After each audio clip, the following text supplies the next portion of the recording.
There is a single ingredient that costs less than 30 cents a day, and I want to be very clear with you right from the start. What I'm about to tell you is going to sound like I made it up.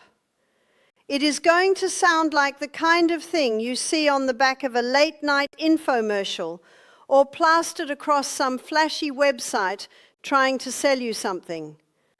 But I promise you, everything I am going to share today comes directly from peer-reviewed research published in some of the most respected scientific journals in the world. This one ingredient, 30 cents a day, available at most grocery stores, something you have probably walked past 100 times without a second glance, does three things simultaneously that most doctors would tell you are not possible at the same time. It reactivates the stem cells in your body that have gone dormant with age. It creates a metabolic environment in which cancer cells are actively starved of the fuel they need to grow and multiply.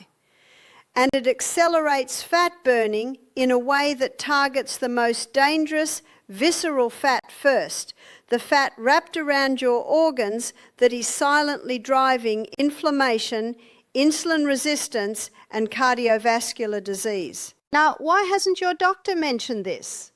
That is a fair and important question, and the honest answer is not that your doctor is negligent or doesn't care about you.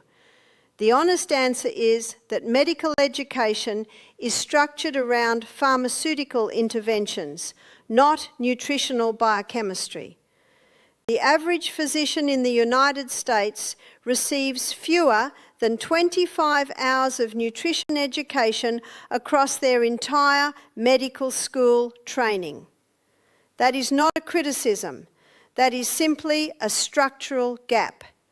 And it means that some of the most compelling research in cellular biology and metabolic medicine rarely makes it from the journal page into the examination room. My name is Barbara O'Neill. I have spent decades working in health education, studying the intersection of nutrition science, cellular biology, and aging. I have helped thousands of people rethink what they were told was possible after 60. I have read more research papers on metabolic health, cellular senescence, and longevity than I can count. And I want to tell you about the single discovery that genuinely changed the way I think about aging at the cellular level. That discovery is a naturally occurring compound called spermidine, and specifically a whole food source of it called wheat germ powder. When I first came across the research on spermidine and autophagy in aging populations, I had to read the studies 3 times because I kept thinking I was misreading the data. The results were that significant. The mechanisms were clearly established, and the practical application was that simple. In this video, I'm going to show you the research. I'm going to walk you through the cellular explanation in plain language that anyone can follow, regardless of their scientific background. And I'm going to give you a precise, step-by-step protocol you can start tomorrow morning with nothing more than a cup of coffee and a 1/4 teaspoon of something that costs almost nothing. Before we continue, a doctor friend of mine who has been teaching and working in healthcare for many years has also put together a helpful guide focused on simple ways to reduce inflammation and support your energy levels, including a free 7-day anti-inflammatory meal plan. You can download it from the link below any of our videos. Check the comment section of this video. Here is what we are going to cover. First, the 3 biological processes that accelerate after age 60 and collectively drive nearly every chronic disease of aging. Second, the 5 specific mechanisms by which spermidine and wheat germ powder intervene in all 3 of those processes simultaneously.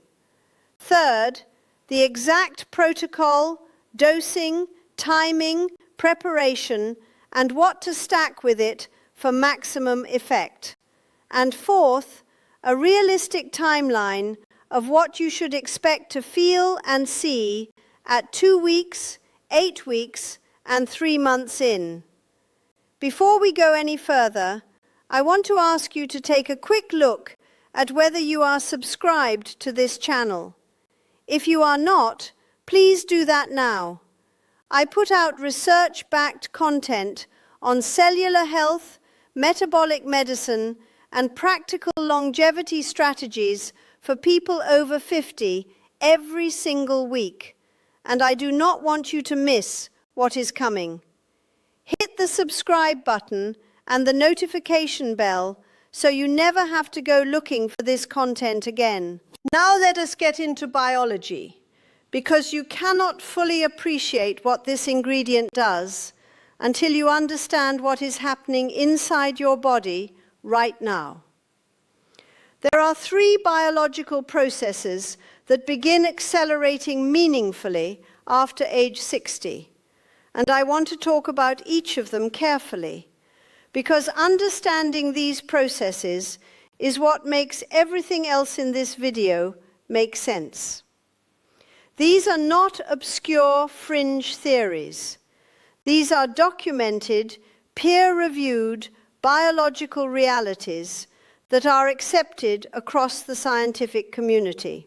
The first process is what researchers call cellular garbage accumulation. Let me explain what that means in terms your body actually understands. Every single cell in your body contains machinery, proteins, organelles, structural components, and all of that machinery wears out over time.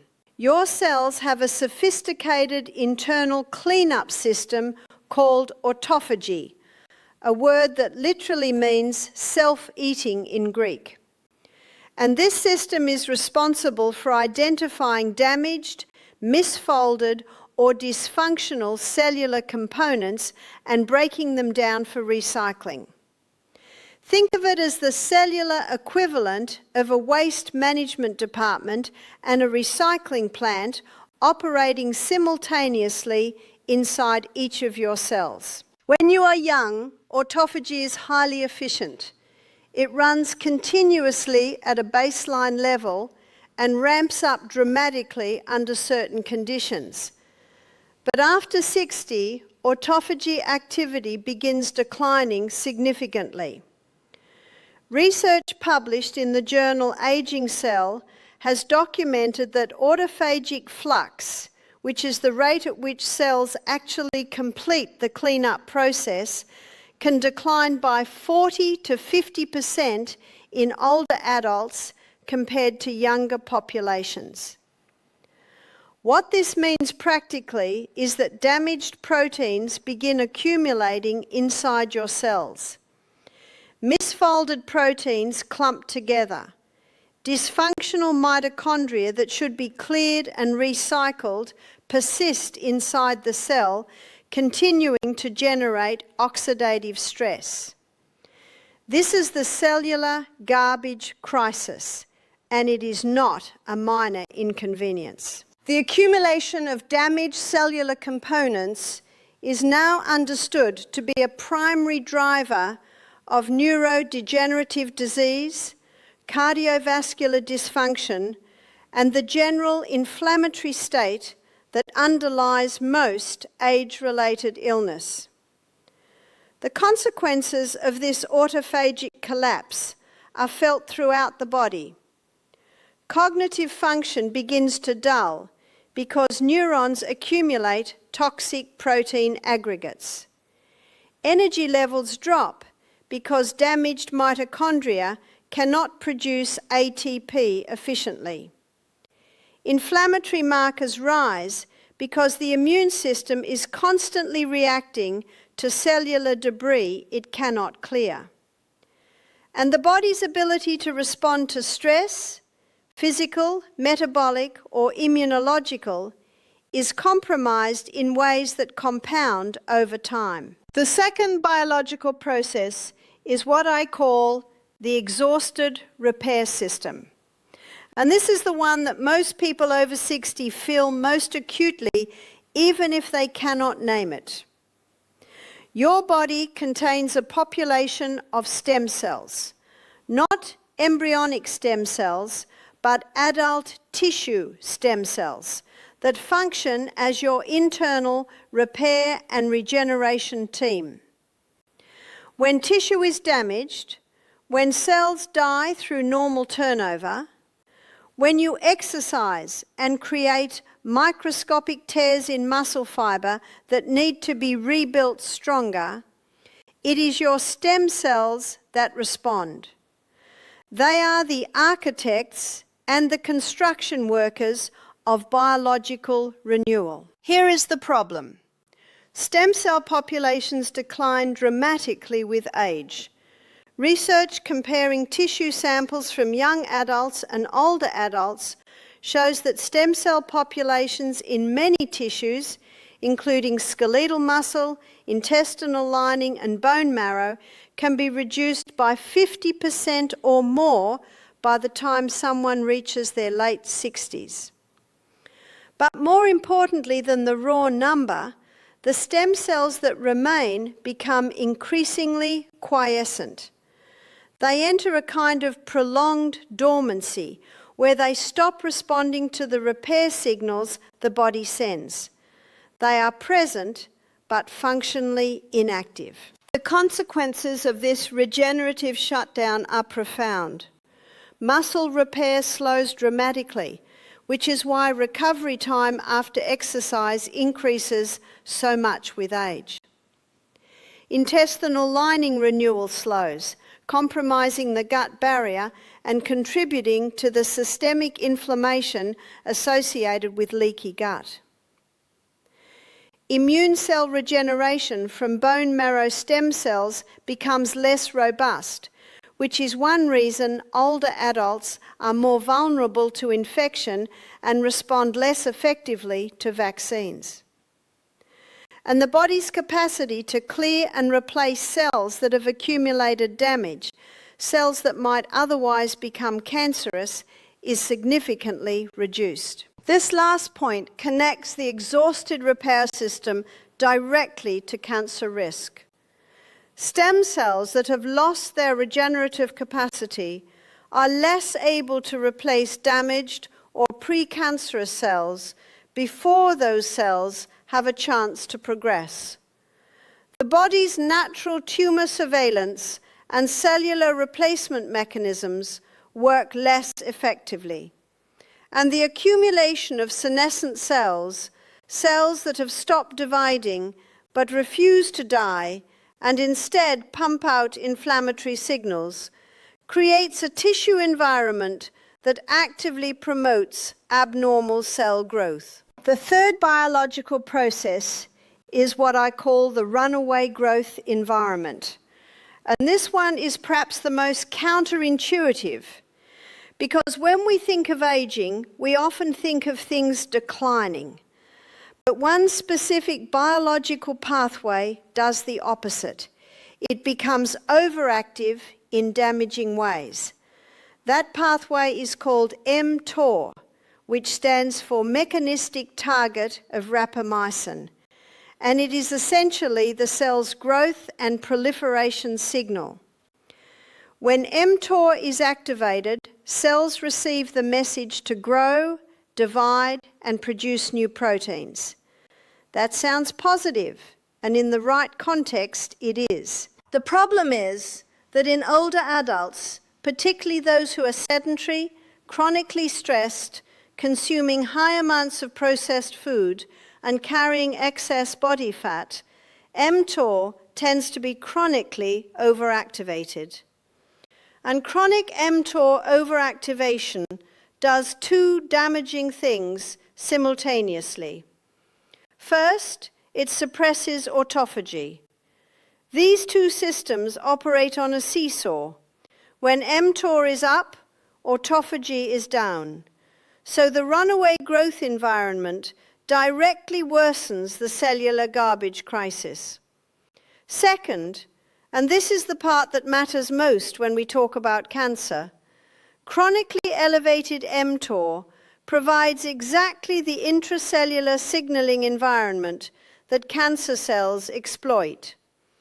Cancer cells are characterized by uncontrolled proliferation, and mTOR overactivation is one of the key intracellular drivers of that proliferation. Research published in Cell Metabolism and Nature Reviews Cancer has established that chronically elevated mTOR signaling is not merely associated with cancer, it is mechanistically involved in cancer cell survival, resistance to apoptosis, and tumor progression. Now here is what makes this particularly dangerous. These three processes, autophagic collapse, stem cell exhaustion, and mTOR overactivation, do not operate independently. They form a self-reinforcing downward spiral. Damaged cells that are not cleared through autophagy accumulate and produce inflammatory signals that further suppress stem cell activity. Exhausted stem cells cannot replace the damaged cells that are driving mTOR overactivation. Chronically elevated mTOR suppresses the very autophagy that would clear the cellular garbage.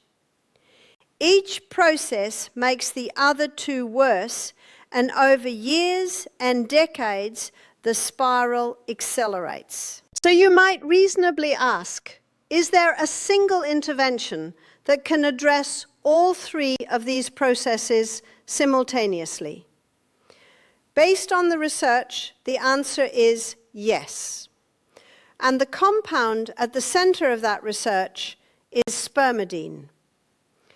Spermidine is a polyamine, a naturally occurring compound found in virtually every living cell.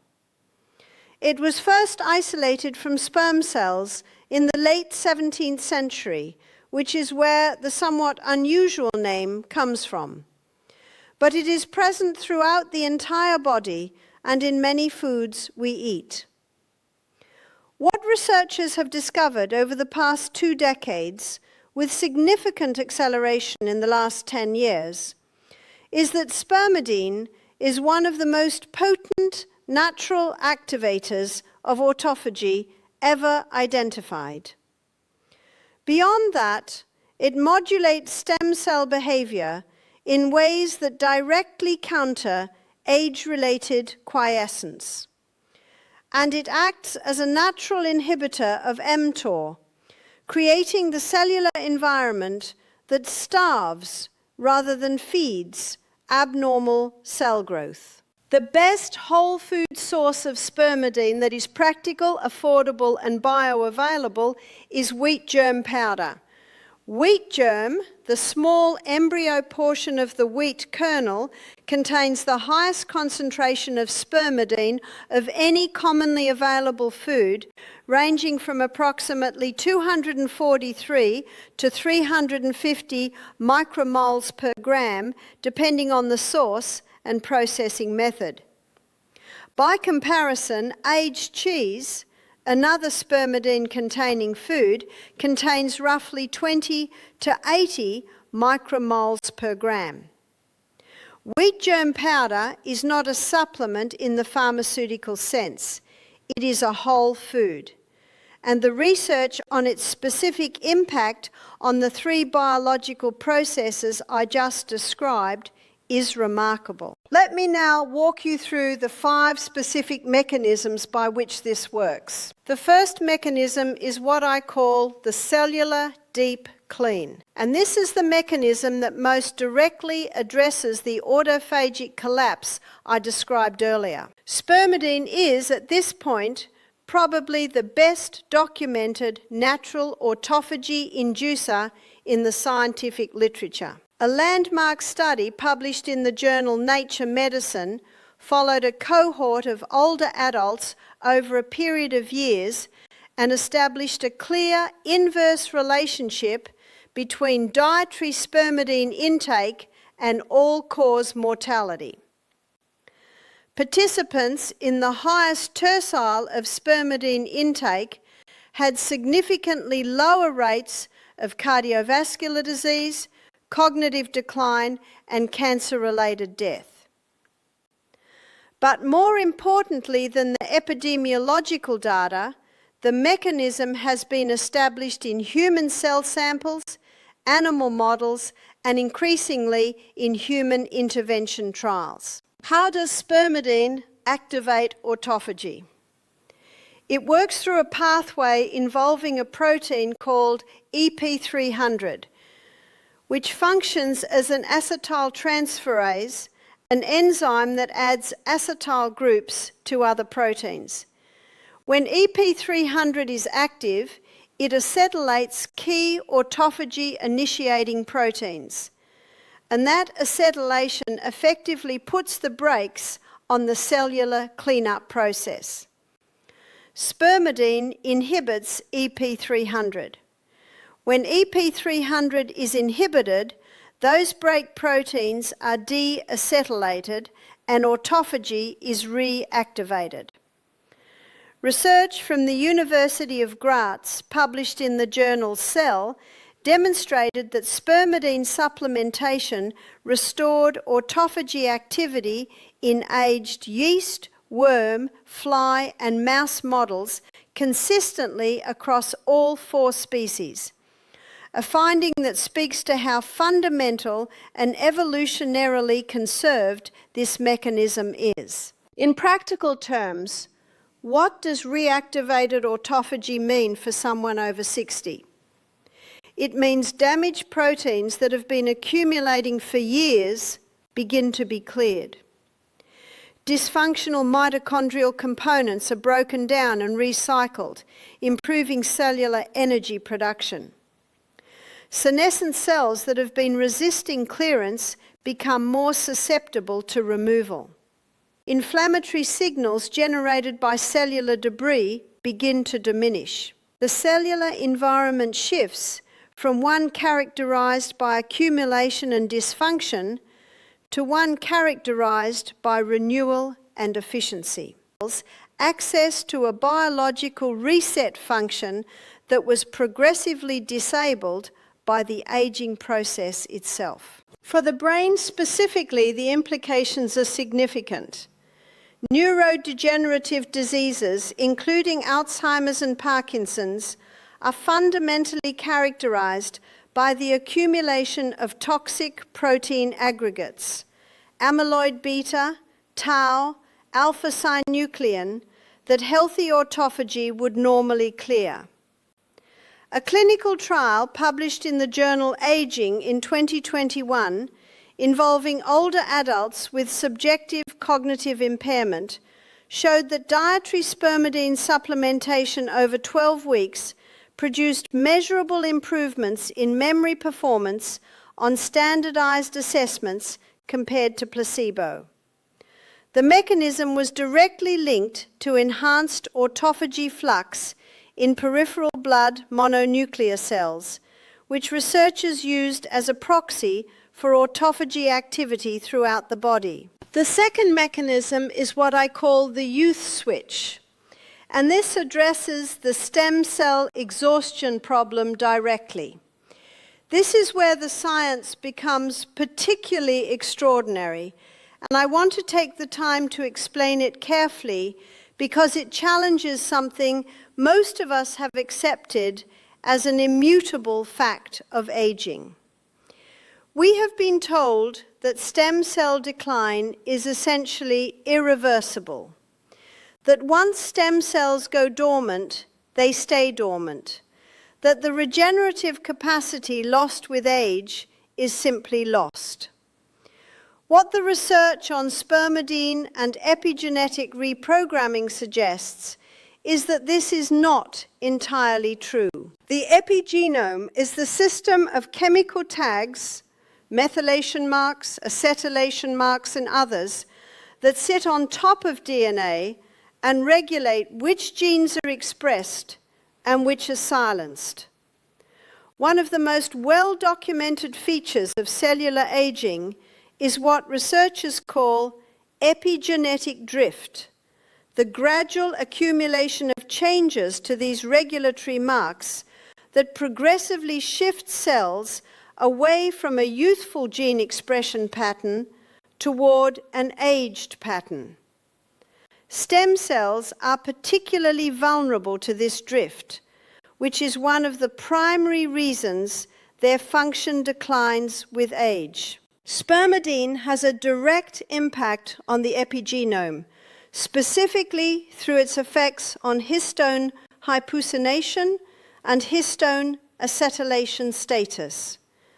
Research published in Nature Cell Biology demonstrated that spermidine regulates the activity of translation factor EIF5A through a process called hypocyanation, and that this regulation is critical for maintaining the ability of stem cells to transition from quiescence into an active regenerative state.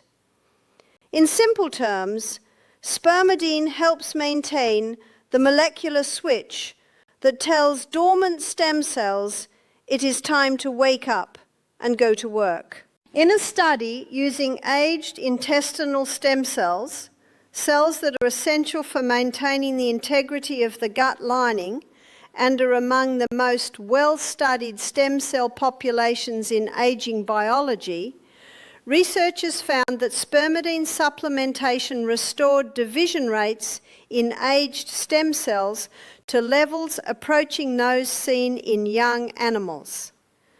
The mechanism was confirmed to be epigenetic. Spermidine was partially reversing the epigenetic drift that had silenced the stem cell's regenerative programming. Importantly, this effect was observed in aged organisms, not young ones. The intervention was specifically effective in the context of cellular aging. What does this mean practically? It means the tissue repair capacity that you have watched decline over the past decade, slower recovery from exercise, slower wound healing, reduced resilience, has a mechanistic target that can be addressed through diet. It does not mean you will recover like a 25-year-old, but it does mean that the degree of regenerative shutdown that most people over 60 experience is not as irreversible as we previously believed. And the research documenting this is not preliminary or speculative. It is published in top-tier peer-reviewed journals and is being actively replicated and extended by research groups around the world. The third mechanism is what I call the starvation signal, and this is the one that speaks most directly to cancer risk. I want to begin this section with an important clarification. I am not going to tell you that wheat germ powder cures cancer, prevents cancer, or should replace any treatment your oncologist has recommended. What I am going to tell you is what the published science says about spermidine's effects on the cellular signaling environment that cancer cells depend on. And I want you to evaluate that evidence for yourself. Here is what the research establishes. mTOR, which I described earlier as chronically overactivated in older adults, is not just a general growth signal. It is one of the most important intracellular survival signals for cancer cells. Research published in Nature Reviews Cancer has documented that mTOR complex 1, the specific form relevant here, is activated in the vast majority of human solid tumours studied.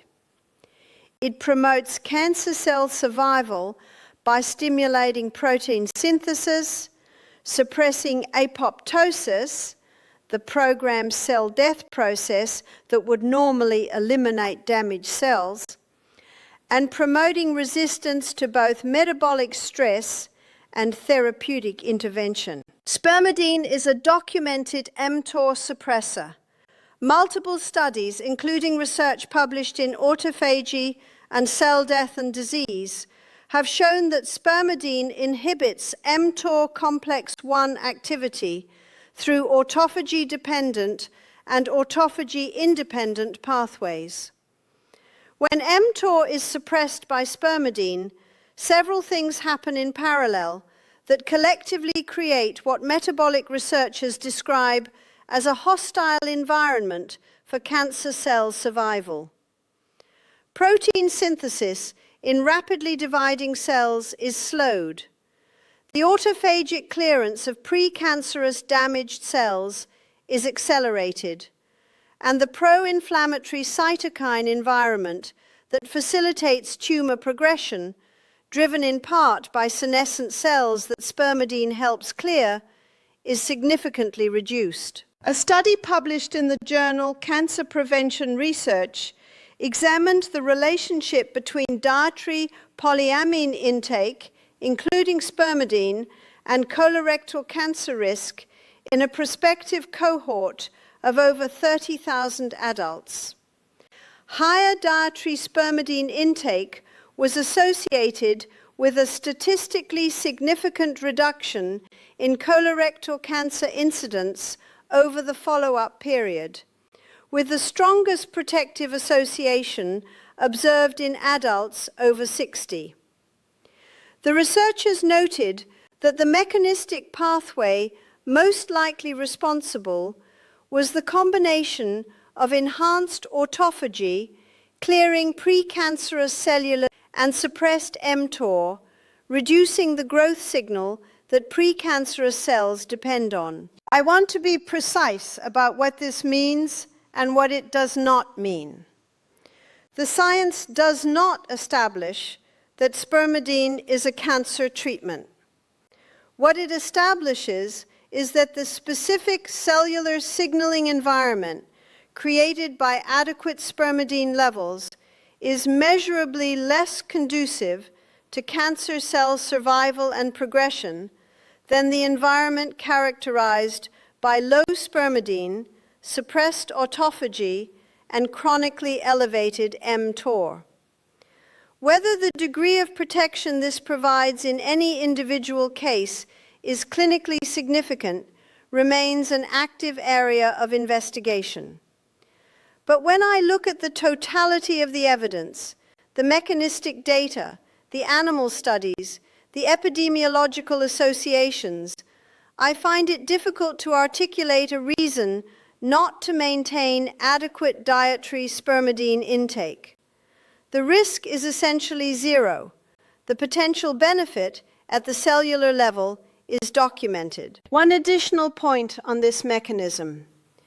Spermidine has been shown to upregulate NK cell function, natural killer cells, which are the immune system's frontline surveillance against cells displaying abnormal surface markers, including precancerous and cancer cells. Research from the Medical University of Vienna demonstrated that spermidine supplementation enhanced NK cell cytotoxicity in aged human immune cells, partially reversing the immune senescence that makes older adults' immune systems less effective at cancer surveillance. This is the body's own detection and destruction system being revitalized by a 30-cent per day food ingredient. That is not marketing language. That is what the published science shows. The fourth mechanism is what I call the fat furnace, and this addresses the metabolic and body composition changes that most people over 60 are acutely aware of and frustrated by. Visceral adiposity, the accumulation of fat in and around the abdominal organs, is one of the most metabolically active and damaging changes that occurs with aging. Unlike subcutaneous fat stored under the skin, visceral fat functions almost like an endocrine organ, releasing inflammatory cytokines, promoting insulin resistance, and creating systemic conditions that accelerate nearly every process of biological aging. And it is notoriously resistant to conventional dietary interventions in older adults, in part because the mitochondrial efficiency decline I described earlier reduces the body's capacity to oxidize fat effectively. This is where spermidine's effects on mitochondrial biology become central. Multiple studies have demonstrated that spermidine promotes mitophagy, the selective autophagic clearance of damaged and dysfunctional mitochondria, which is the essential first step in mitochondrial renewal. You cannot build a better functioning energy system while the old damaged machinery is still taking up space and generating oxidative interference. Spermidine clears the old machinery first. But spermidine does more than just clear damaged mitochondria. Research published in Cell Metabolism demonstrated that spermidine supplementation in aged mice improved mitochondrial membrane potential, increased fatty acid oxidation rates, and reduced lipid accumulation in both liver and adipose tissue.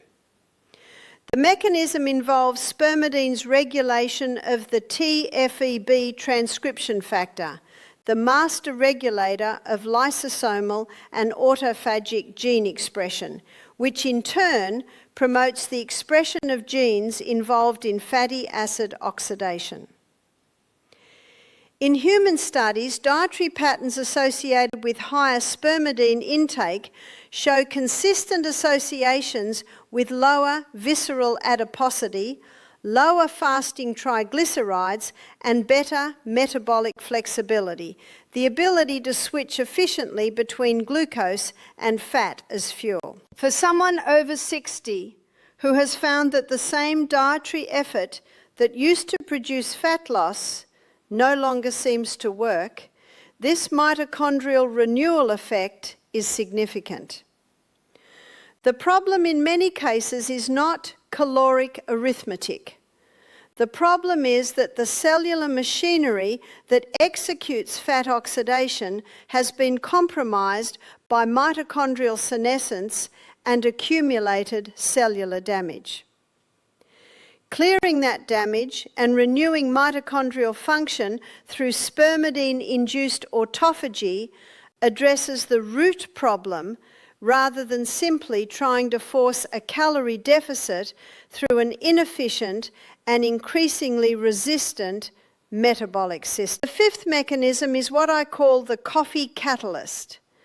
And this is the mechanism that is most directly relevant to the specific delivery method, wheat germ powder, to your morning coffee that I'm going to recommend in the protocol section.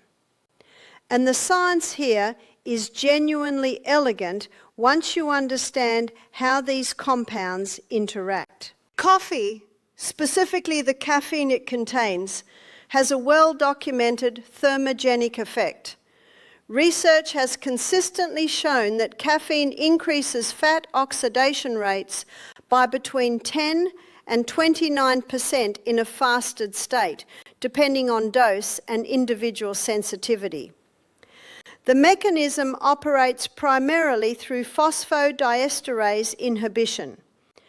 Caffeine blocks the enzyme that breaks down cyclic AMP, a key intracellular signaling molecule, keeping it active longer than it would normally be.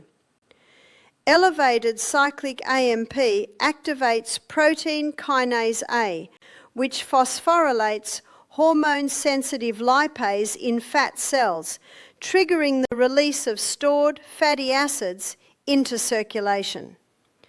Coffee, in other words, is a lipolytic agent. It unlocks fat storage. However, and this is the critical point that most discussions of caffeine and fat loss overlook, releasing fatty acids from storage and actually burning them for fuel are two different processes. Liberated fatty acids circulate in the bloodstream. If there is insufficient demand for their oxidation, they simply recirculate and are re-esterified back into fat storage. The release is only 1/2 of the equation. The combustion is the other half. Here is where the combination with wheat germ powder creates something genuinely synergistic. Spermidine's enhancement of mitochondrial efficiency, the clearance of damaged mitochondria, and the promotion of new mitochondrial biogenesis increases the cell's capacity for fatty acid oxidation. A body with more functional mitochondria and enhanced autophagic clearance of mitochondrial debris is a body with greater fat burning capacity. The caffeine provides the mobilization signal.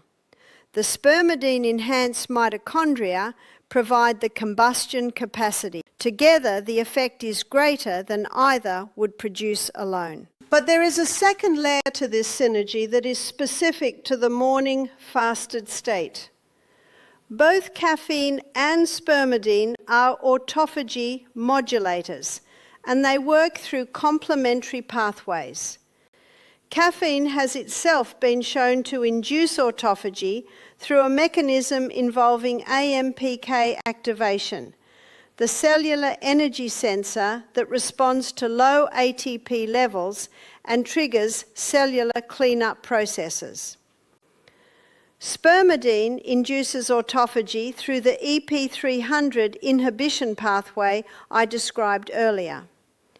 These are parallel pathways that converge on the same outcome, and research suggests their combined effect on autophagic flux may be additive or even synergistic. There is also a third element to the coffee interaction that is specific to wheat germ powder rather than synthetic spermidine isolates. Coffee is mildly acidic, with a pH typically between 4 and 5, depending on brew strength and bean variety.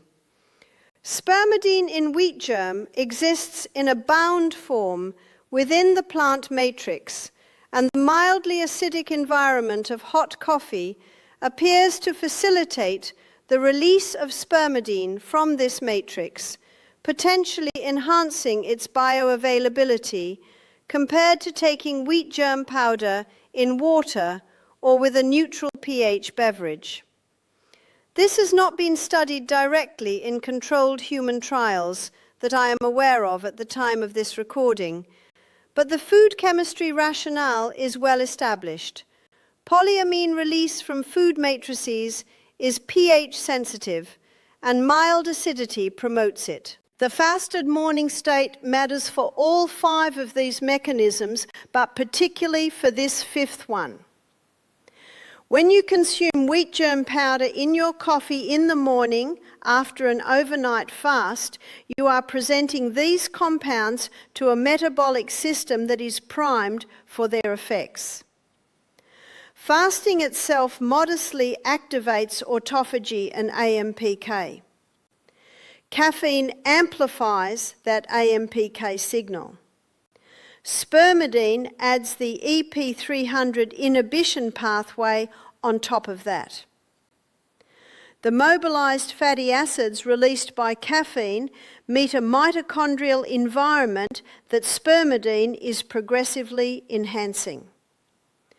And the 2-hour eating delay I am going to recommend, which I will explain in detail shortly, allows these mechanisms to complete their work without the mTOR activation and insulin signal that would come with a carbohydrate-containing meal and immediately suppress both autophagy and fat oxidation. The convergence of all 5 mechanisms during this morning metabolic window is not accidental.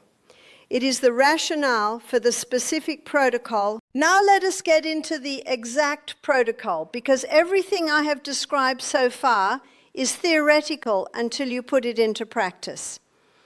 I want to be specific because I have found over decades of working with people on health interventions that vague instructions produce inconsistent results. The details matter, and I'm going to give them to you. The first priority is choosing the right source of spermidine. This is where most people go wrong, either by purchasing the wrong product or by not understanding why whole food form matters in this context. Synthetic spermidine isolates are available as supplements, and the research on them is generally positive. However, wheat germ powder as a whole food source provides spermidine within a matrix of complementary compounds, including additional polyamines like putrescine and spermine, vitamin E, zinc, B vitamins, and plant phytosterols that appear to work synergistically with spermidine in ways that isolated supplements do not fully replicate. The research populations that have shown the strongest longevity associations with high dietary spermidine intake are populations consuming spermidine through whole food sources, not isolates. When you are shopping for wheat germ powder, you want raw, untoasted wheat germ, either in powder form or in the fine granular form that blends easily. The reason raw matters is that spermidine and its precursor compounds are sensitive to sustained high heat. Toasting wheat germ at high temperatures for extended periods can reduce the polyamine content significantly. Raw wheat germ powder stored properly in a sealed container in the refrigerator or freezer retains its spermidine content effectively. You will find it at health food stores, at some conventional grocery stores, in the natural food section, and readily available online. When you are looking at labels, you want the ingredient list to simply say wheat germ or raw wheat germ. Nothing processed, no added ingredients, no heat-treated or stabilized formulations that might indicate high-temperature processing. The second priority is dosing correctly, and this is critical because more is not better here, particularly when you are starting out. The research on dietary spermidine and autophagy induction does not support that dramatically exceeding dietary norms produces proportionally greater benefit. The system needs time to adjust, and starting with too large a dose before your digestive system has adapted tends to produce gastrointestinal discomfort that causes people to abandon the protocol entirely before they have given it a fair chance. Start with a 1/4 teaspoon of wheat germ powder in your morning coffee. That is your starting dose, and I want you to stay there for the first full week without changing anything else. A 1/4 teaspoon of wheat germ powder contains approximately 50 to 60 micrograms of spermidine, which is already meaningfully above the average dietary intake in most Western populations, estimated to be between 80 and 100 micrograms per day total from all food sources, though this varies substantially based on dietary pattern. After the first week, if you have no digestive discomfort, you move to 1/2 teaspoon. That is your clinical dose, the dose most aligned with the intervention amounts used in the positive research studies. Half a teaspoon provides approximately 100 to 120 micrograms of spermidine, and when combined with spermidine from the rest of your diet, you are operating at a level that research associates with measurable autophagy enhancement. Stay at half a teaspoon as your maintenance dose. Why do you need to ramp up?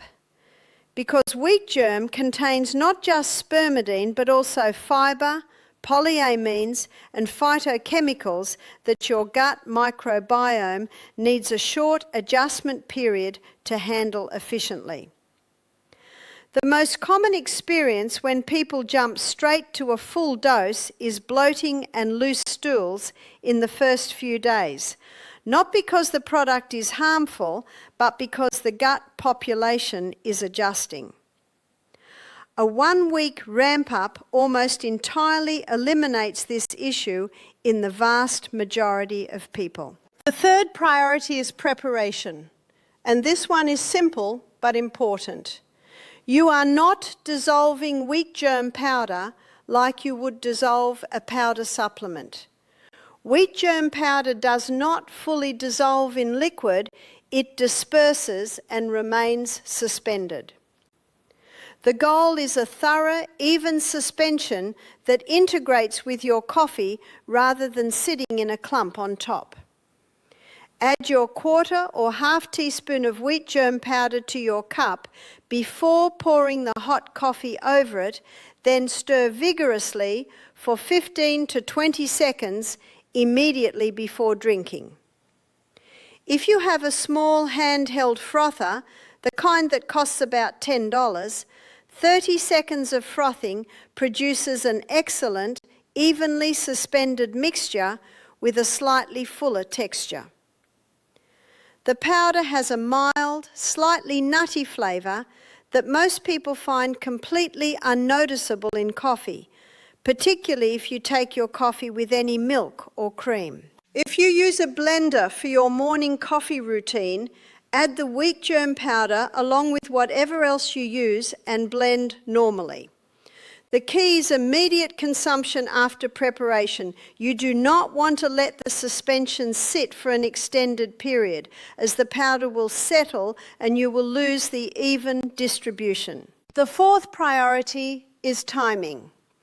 And this is where the metabolic strategy I described in the mechanism section becomes operational. You want to consume your wheat germ coffee in the first hour after waking, before you have eaten anything. This is the fasted morning state that maximizes the autophagy-inducing effect of spermidine. After you drink your coffee, you are going to delay your first meal for a minimum of 2 hours. This is not as difficult as it sounds, and here is why. The wheat germ coffee itself has a mild satiety effect. The fibre and the protein content of wheat germ, modest as they are at this dose, provide enough gastric stretch signalling to reduce hunger. And the caffeine, as most of you know from experience, naturally suppresses appetite in the short term. Most people who try the 2-hour delay report that it is genuinely easy, significantly easier than they expected. During that 2-hour metabolic window, your body is doing the work that I described across 5 mechanisms. Autophagy is active and enhanced by spermidine. Fat oxidation is elevated by caffeine, acting on a system whose mitochondrial efficiency is improving. mTOR suppression is reducing the chronic growth signal that characterises metabolic ageing.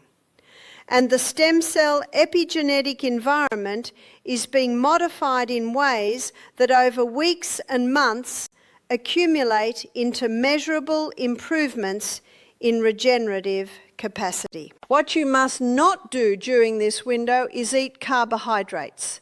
A handful of berries, a slice of toast, a glass of orange juice, any significant carbohydrate intake will trigger an insulin response that activates mTOR, suppresses autophagy, and largely negates the window of benefit you are trying to create. If you need to eat something during the 2 hours for medical reasons, or because you are genuinely experiencing significant discomfort, a small amount of protein or fat, a few nuts for instance, has a much smaller disruptive effect than carbohydrates. But the ideal is nothing except water and your wheat germ coffee during the 2-hour window. The fifth priority is what to combine with this protocol to maximize its impact, because the wheat germ coffee on its own is a powerful metabolic intervention, but it is not operating in isolation. It is working within the context of your overall lifestyle, and there are specific additions that multiply its effect substantially.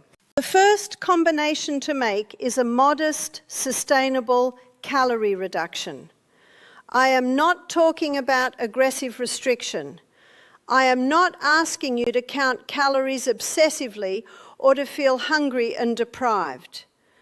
What the research suggests is most effective in combination with spermidine's autophagy-promoting effects is a modest deficit in the range of 200 to 300 calories per day, small enough to be sustainable indefinitely, large enough to create meaningful fat reduction over weeks and months. The spermidine significantly increases satiety, meaning you will naturally tend to eat somewhat less because your hunger signals are blunted by the combination of improved metabolic efficiency and the direct appetite-suppressing effects of the fibre and protein in wheat germ. Count your wheat germ powder as approximately 20 to 25 calories per half teaspoon, which is negligible. And do not be so focused on the calorie number that you lose sight of the quality of what you are eating. The autophagy enhancement from spermidine works best in a dietary environment that is also reducing the inflammatory load from processed foods, refined sugars, and industrial seed oils. The second combination is resistance training, performed a minimum of 2 to 3 times per week. I want to be direct about this because I find that many health educators are reluctant to prescribe resistance exercise to people over 60 out of a misplaced sense that it is somehow too demanding or risky for older adults. The research is unambiguous. Resistance training, not cardio, not stretching, not walking alone, but training that challenges your muscles against meaningful resistance is the most powerful non-pharmacological intervention for preserving muscle mass, improving insulin sensitivity, maintaining bone density, and extending healthy lifespan in adults over 60. This can be body weight exercises, resistance bands, weight machines, free weights, or any combination. The key is progressive challenge. You need to be asking your muscles to do slightly more than they comfortably can at any given moment. The reason resistance training amplifies the wheat germ protocol specifically is that mechanical loading of muscle tissue is the primary upstream signal that activates the muscle stem cells, satellite cells, whose regenerative capacity spermidine is helping to restore. Spermidine improves the epigenetic readiness of those stem cells to respond to repair and growth signals. Resistance training provides those signals. Without the mechanical stimulus, the stem cells are prepared but not called upon. Without spermidine, the stimulus exists, but the cellular machinery responding to it is compromised.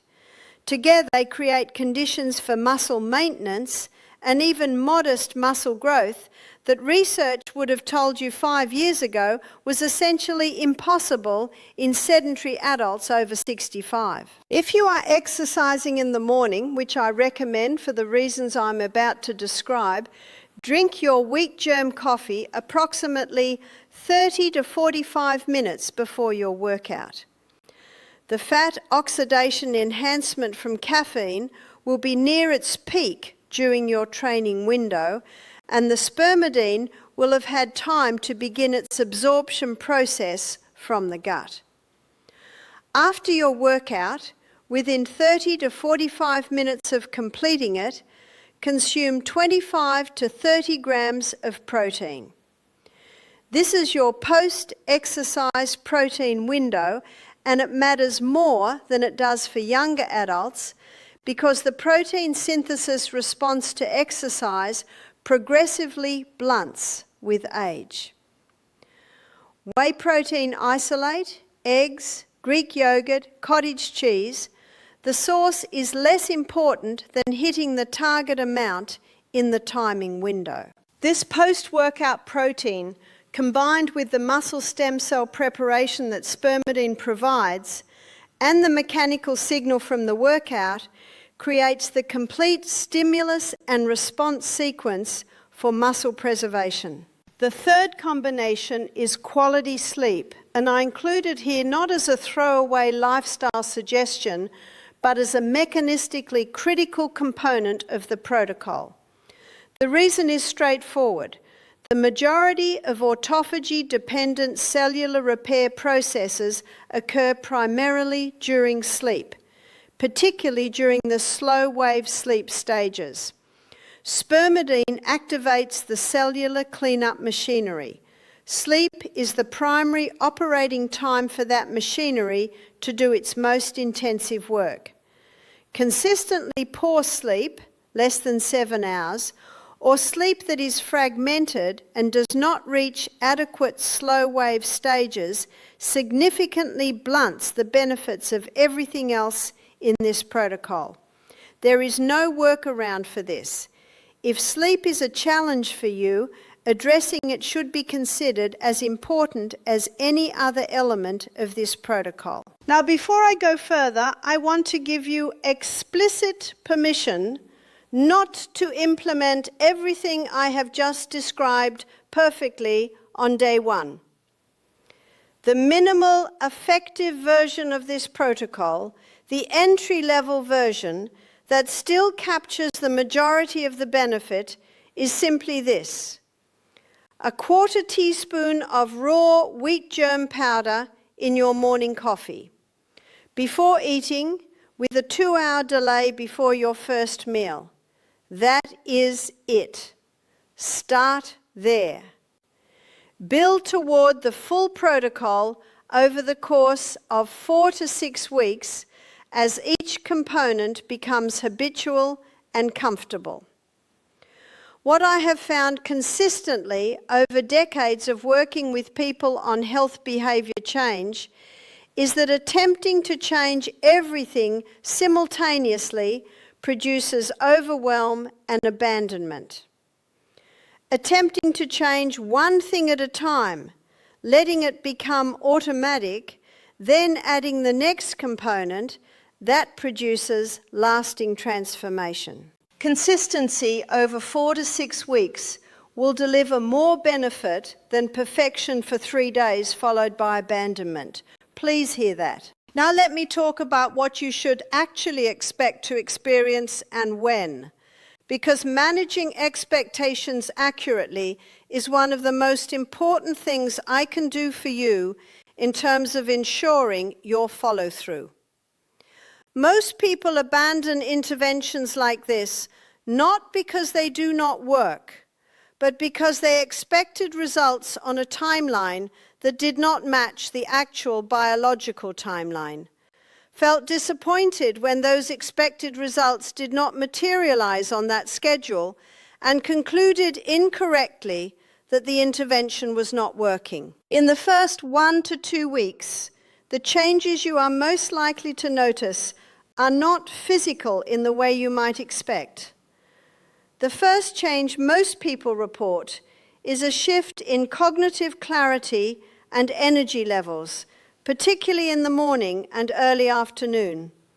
This is real, it is measurable, and the mechanism is the combination of caffeine-enhanced fat oxidation, providing a cleaner fuel source, and spermidine beginning to clear cellular debris in neurons. You may also notice a reduction in morning hunger. The fasted window becomes easier. The urge to eat immediately upon waking diminishes. On the scale, do not expect dramatic changes in the first 2 weeks.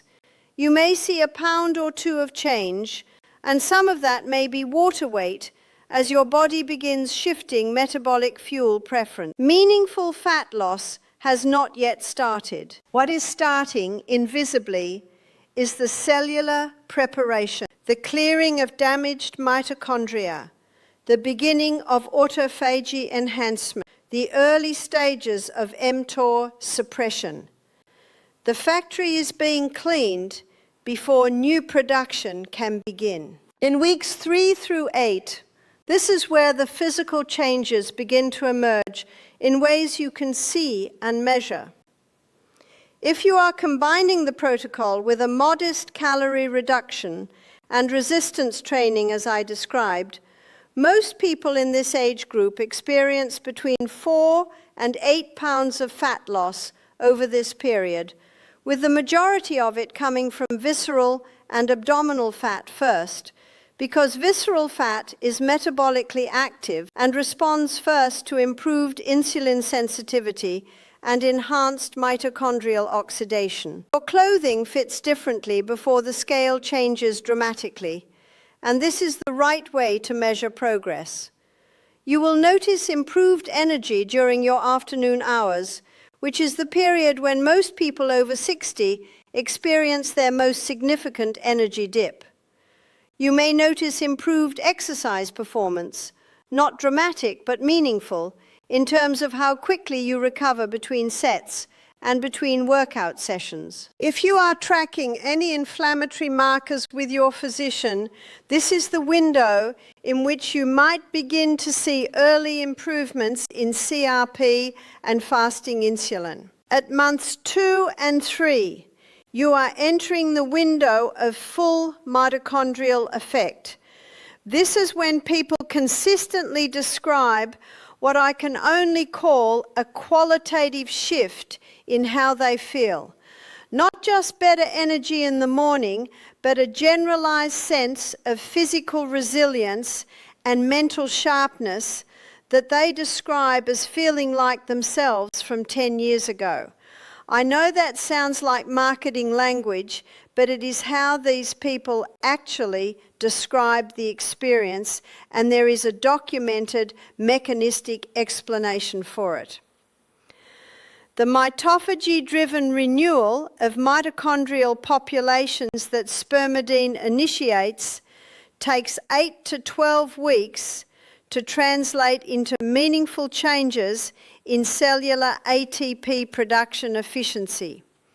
When it does, the effect is felt systemically.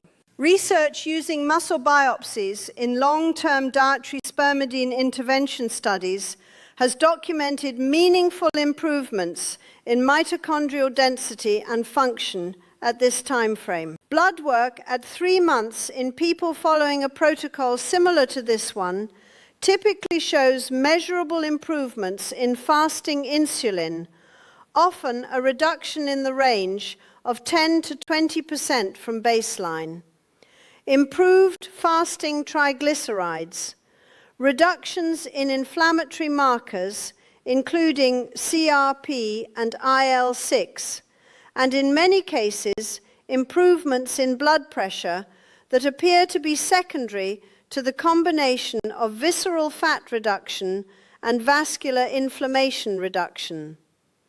These are not trivial changes.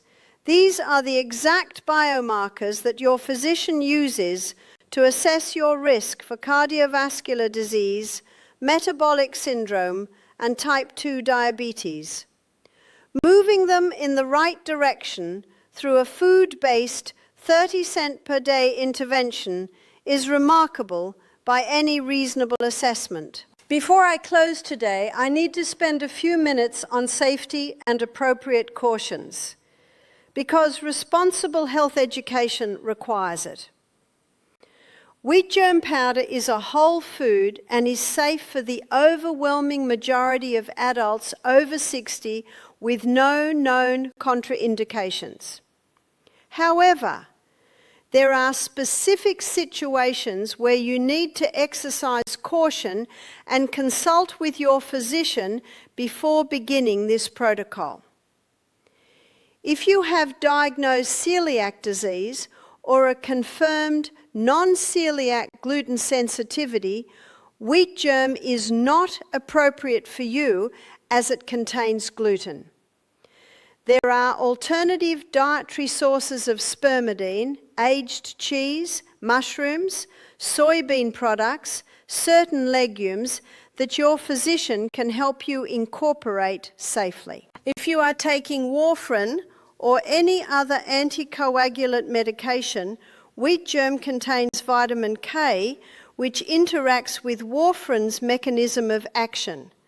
This does not mean you cannot consume wheat germ, but it does mean you need to keep your vitamin K intake consistent and inform your prescribing physician that you are adding it to your diet so they can monitor your INR levels appropriately during the initial adjustment period.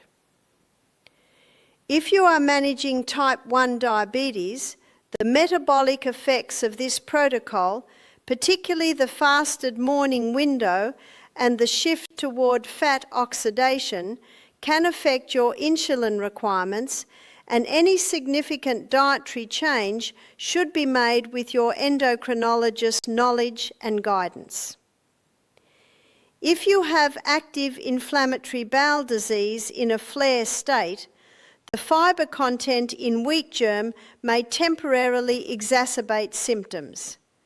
Wait for remission before beginning. For the vast majority of adults over 60 without these specific conditions, wheat germ powder in the amounts I have described, a quarter to half teaspoon daily in coffee, represents an extraordinarily low-risk dietary addition with a compelling evidence base. I want to say something directly to those of you who are in your 60s and 70s and have been told in so many words that the trajectory you are on is inevitable, that the weight gain, the fatigue, the cognitive dullness, the increasing vulnerability to illness, that these are simply what aging looks like and you should accept them. In my decades of work in this field, I have watched people in their late 60s and 70s transform their health trajectories, not by finding some miracle drug or undergoing aggressive medical intervention, but by making one or two specific evidence-supported changes consistently over weeks and months. The common thread in every one of those transformations is not willpower or discipline in the dramatic sense. It is understanding the mechanism, knowing why something works at the cellular level, and using that understanding to stay consistent even when the changes are gradual. What you learned today is this. After 60, 3 biological processes, autophagic collapse and cellular garbage accumulation, stem cell exhaustion and regenerative shutdown, and chronic mTOR overactivation creating a runaway growth environment, converge to drive nearly every significant health challenge of aging.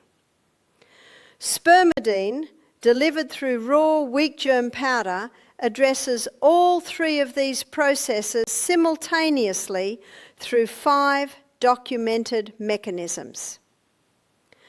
The research supporting these mechanisms is published in Nature Medicine, Nature Cell Biology, Cell Metabolism, and other journals at the top of the scientific hierarchy. It is not preliminary. It is not fringe.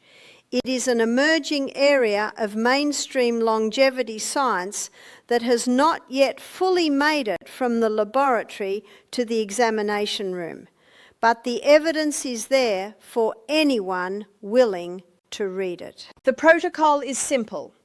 Choose raw, untoasted wheat germ powder as your source. Start at 1/4 teaspoon in your morning coffee for the first week.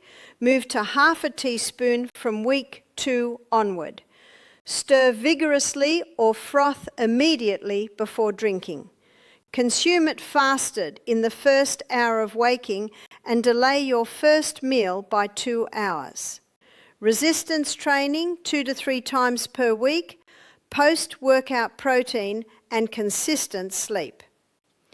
Here is what I want you to do tomorrow morning. Buy raw wheat germ powder today or order it online if it is not available locally.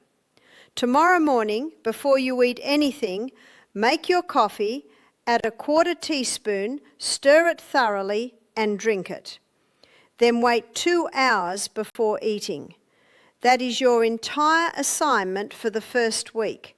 One simple action done consistently every morning for 7 days. Over 8 weeks of consistent application, expect measurable changes in body composition concentrated in visceral fat, improved energy and cognitive clarity beginning in the first 2 weeks, improved exercise performance and recovery if you are training, and the beginning of the mitochondrial renewal process that delivers its full effect at the 2 to 3 month mark. If you have not subscribed to this channel yet, please do that right now. It genuinely helps me continue producing this kind of content, and I want to make sure you have access to everything that is coming next.